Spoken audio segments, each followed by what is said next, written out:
Konflik Gaza hari ini bukan sekadar peperangan bersenjata. Ia mencerminkan dilema real politik global di mana kepentingan strategik dan ekonomi sering menenggelami nilai kemanusiaan. Di bawah pentadbiran Donald Trump, lawatan ke Arab Saudi dan Emirat Arab Bersatu (UAE) pada Mei 2025 menghasilkan perjanjian bernilai ratusan bilion dolar dalam kontrak ketenteraan, pelaburan teknologi dan kerjasama kecerdasan buatan. Tekanan moral terhadap Gaza tenggelam di bawah kepentingan strategik, terutamanya untuk mengekang pengaruh Iran dan memperkukuh Pakatan AS Teluk. Pada 1 Jun 2025, kapal Medlin diketuai Freedom Flotilla Coalition (FFC) telah berlepas dari Sisili, Itali membawa barangan asas sebagai simbol menentang kepungan laut Israel sejak 2007. Namun telah disekat di perairan antarabangsa. Aktivis antarabangsa ditahan, peranti komunikasi dimusnahkan dan dunia mengecam tindakan Israel sebagai pelanggaran undang-undang maritim. Serentak itu, lebih 7,000 rakyat Maghribi bergerak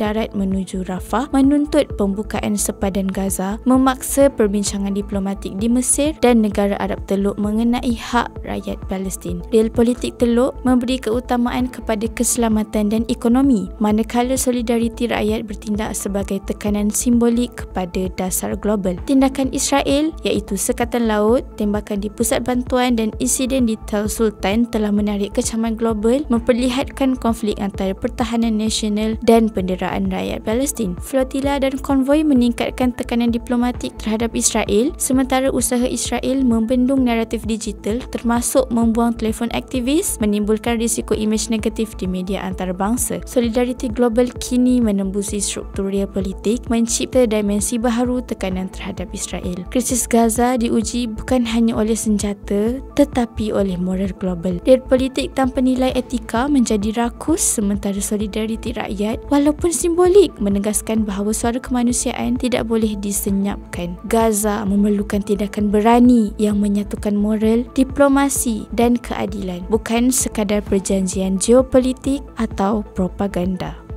Untuk artikel penuh, layari www.cjm.com.my.